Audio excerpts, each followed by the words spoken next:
Hello lovely people, and welcome to today's video. I am here to do my Yalc haul. I did give you guys like a little overview in the vlog that just went up, if you guys have seen that, but I thought let me take my time, sit down and go through some of these books properly with you all. So we're going to start off with the bookish items first, because why not, and then we'll get into the meat and potatoes of the video. So a couple of items that I have to show you. Most of them are just like little freebies and bits and bobs, but these are the two bookmarks that I got that were free. So I've got Homebody by Theo Parrish, which I've read and really enjoyed. Really recommend that if you want a queer kind of coming of age graphic novel. And then I got the Tea of Tempest, or it's actually the Steeping of Blood, which is the second book, I do believe. Shiny bookmark, which was really cute, and that's how that is. I haven't yet read this first book, but it's on my TBR. I'm pretty sure I've got like a Fairy Loot or a Lumacrate edition, I think. And then I also got a couple of bits and bobs inside a blind date with a book. So those were this really cool just like print from the Victoria and Albert Museum, which is really pretty, and I'll probably use it as like some backing for a reading journal or something. I also got this really cute double-sided bookmark, which is kind of intended for you to write your thoughts and a little brief review of the book that came with the blind date with the book. I got a load of little stickers that came with it as well, which look like so. Oh, I've just done a unboxing for that book over on TikTok if you guys are interested and you want to see the excitement and the build up of it. I got a Vi from Arcane sticker because she is my wifey and I love her. I also got a Baldur's Gate Astarion one for my friend, which I've already given to her and she loved it. She stuck it on her fridge. And lastly, for stickers, I got 3 sheets from Holly Park House, and this is how they look. So a little bookish one here, which is super cute. This adventure one reminds me of Delicious in Dungeon, which was really fun. I can't wait for season 2. Hopefully we get a season 2. And then of course little ghosty pals, which are absolutely darling. Oh, what else have I got in here? I think I've got a pen in here. I think I got a free pen. Oh, and a pin that I forgot I got. I got a free pin. This is for a book from Kate Moss, and it says, "I am a feminist every day of the year." A free little Daphne Press pen as well. And then I got this really gorgeous book sleeve from Magic and Books, and it looks like this. Nice and cushiony inside. A little bit of like a gingham kind of picnic pattern, and a little drawstring that wraps around that button. Cute is that? It's gorgeous. So it's for like my tablet really. Okay, so on to the books. I got 7 in total, and I'm really happy with how I kind of restrained myself from going over the top. The first one is actually the book that I got in the blind date with the book, and this is Kaylin Bayron's Cinderella is Dead. I've actually been wanting to read this for a while. I read only one book so far from this author, and that is You're Not Supposed to Die Tonight, which I do believe I've got a full review on the channel because I absolutely loved it and I wanted to talk about it non-stop. But this is slightly different in terms of theme, and I want to say it was the author's debut. I might be wrong, but I want to say this was one of the first books that they did. And this is a Cinderella fairy tale retelling, but it is queer rep. It's a queer love story. We've got diversity of it, different ethnicities, that sort of thing, and it sounds amazing. So in this world, 200 years ago, Cinderella already had her happy ever after, but they're still kind of going through the motions of that tradition and having a ball where basically your ultimate goal to succeed and be happy in life is to have the prince or the man or whatever at this ball choose you.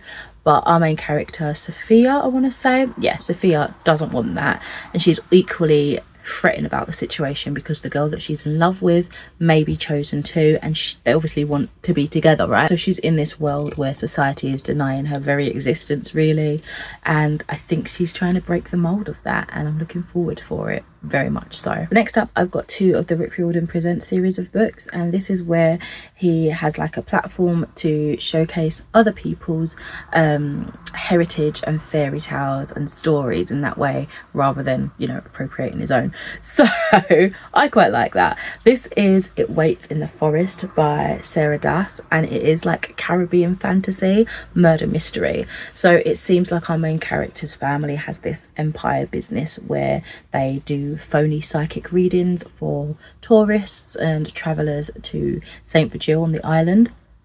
Something happens to her parents. I think they get murdered, and in a string of subsequent murders, the person that she last did one of these phony sort of rituals for ends up dead too. So it kind of brings everything very much like knocking down on her doors. So with the help of her ex-boyfriend, who has just come back to the island after they have broken up, Selena and Gabriel must kind of get to the bottom of these mysterious string of murders and find out what's happening once and for all. It sounds really fun. I think it's going to be quite thrilling and adventurous with that taint of sort of forbidden and not quite true magic, but I'm hoping there is more to it, because what they're looking for lurks in the forest. I'm so excited.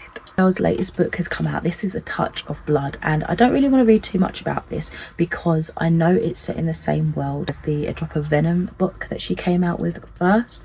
I don't know if it's in the same like direct sequel or if it's just a selection of kind of like Greek mythology retellings with a touch of something unique. I know A Drop of Venom is Medusa inspired, and I do believe A Touch of Blood is Persephone inspired, which I love. Persephone and Hades, anything like that is, I'm gonna eat it up. So I don't want to spoil myself. Oh, this has got to be Hades. Sorry, wow I don't want to spoil myself with anything like what happens, you know. So yeah, I'll just leave it at that. I do have a copy from the library of A Drop of Venom, so I intend to read that first and then jump into this, even if it isn't like a direct sequel. I like to do it that way, you know. One book that I was really anticipating last year when I saw like samples and a lot of hype going around for this author in the book is Marvelous Michael Anson's Firstborn of the Sun. And look how beautiful it is in its final form. It's stunning. It is absolutely gorgeous, and it is a little bit chunky. So I'm hoping for great things. Oh, I just can't stop looking at this illustration.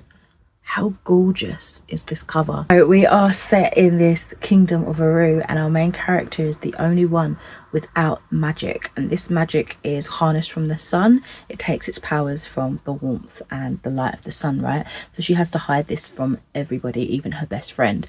However, her best friend has been chosen to become high priest of this magic, and he's set into this trial that means he has to be stripped of all of his powers, and he knows that death is imminent, right? So in order to protect her best friend, she has to desperately try and harness this magic. But instead, what comes through is this dark, shadowy, forbidden magic that she shouldn't have messed around with. They are thrust into, I think, the darker lands of this kingdom to escape pursuit, but they find something that just might crumble the whole ethos of the kingdom of Aru, and it sounds absolutely phenomenal. It also reminds me a little bit of a book that I'm currently reading called Alvicious Oaths, which has those kind of magic powers, almost like similar to this. It sounds really interesting, unique, fiery, and yeah, I'm really looking forward to it. The next book I finally got my hands on is Amy McCaw's latest, They Own the Night. This is an 80s Dracula retelling, and it sounds sublime. So we're following a pair of siblings, Mia, who is currently studying at a university in Edinburgh and also kind of hosting like this pirate radio station for true crime and writing horror to escape her family's history and past. And then we've got her brother Johnny, who's trying to keep her out of trouble. However, when Johnny gets the opportunity to interview this rock star legend, the lead singer of Vlad and the Vamps, Mia is stuck on campus when 2 of the student body are murdered. Johnny is slowly falling for the lead singer, whilst also noticing some strange nocturnal habits, and Mia's investigation into the deaths of these students leads her to prison, where her dad is staying, because her dad is a serial killer, and she's trying to figure out what the heck is going on. It sounds like so much fun. I think it's going to be full of adventure and excitement and darkness, and I'm so looking forward to this. I know Amy has been wanting to really hone into a Dracula retelling for a while, so yeah, I'm really happy for her that she's succeeded in this, and I can't wait to read it. So second to last book now, I've got the sequel to The Sun and the Void. This one I got through Black Crow PR. It must have been back in 2023, yeah, because this came out in July 2023, and I loved it. My copy is really like faded now, all the foils come off of it, but I tabbed it, I loved it, I really enjoyed it. And the sequel is, let's see them next to each other, oh, it's keeping that same theme, The River and the Star, and this is stunning. This is by Gabriela Romero La Cruz, and I cannot wait to be back into this world. Oh my god, I realise now how long I've waited, and I just need to soak this up. So to refresh my memory, to kind of set you into the time and place of this world, let's read the back. Raina was a creature of the void with her whispering monstrous heart. In this exciting debut talent comes an epic sapphic fantasy inspired by South American folklore, where dark and ancient magics thrive, fantastical creatures roam, and secret powers threaten to seduce. It was such a good book, and honestly reading that brings back so many memories. I really enjoyed it, so I am looking forward to diving in to the sequel. I want to say it's going to be a duology. I don't know if it's going to be longer than that, but we'll have to see. And lastly, I've got one of Olivia Blake's latest, I say latest because I think she's also released like Girl Dinner and a couple of things. I don't know how she does it all at once, but anyway, it is Gifted and Talented, and I've wanted this since I saw this really gorgeous cover. It looks like a TV show, like a HBO TV show. Honestly, it was almost like an author cover by it, I guess, because I've only read the first two books of the Atlas 6 trilogy. The final book I think I'm going to do audiobook, and I've just not got around to it yet, but everything is so quirky and weird and strange, and this almost feels a little bit like the Atlas 6. I don't know if it's connected to it in any way, but yeah, I'm gonna read the blurb for the first time, hopefully not spoiling myself in the process. But where there's a will, there's a war. Thea Wren, a brilliant CEO of Renfair Magitech, is dead. As the so-called father of modern technology, he leaves an incredible legacy, and any of his three telepathically and electrokinetically gifted children could plausibly inherit the Renfair throne. Or so they like to think. Meredith, textbook eldest daughter and head of her own profitable company, has recently cured mental illness. You're welcome. If only her journalist ex-boyfriend wasn't set on exposing her for what she really is, a total fraud. Arthur, second youngest congressman in history, wants to do everything right, except his wife might be leaving him and he's losing his re-election campaign, and leading Renfair could relaunch his sinking ship. And I had to say this, Hilda was the world's most famous ballerina until a life-altering injury ended her career.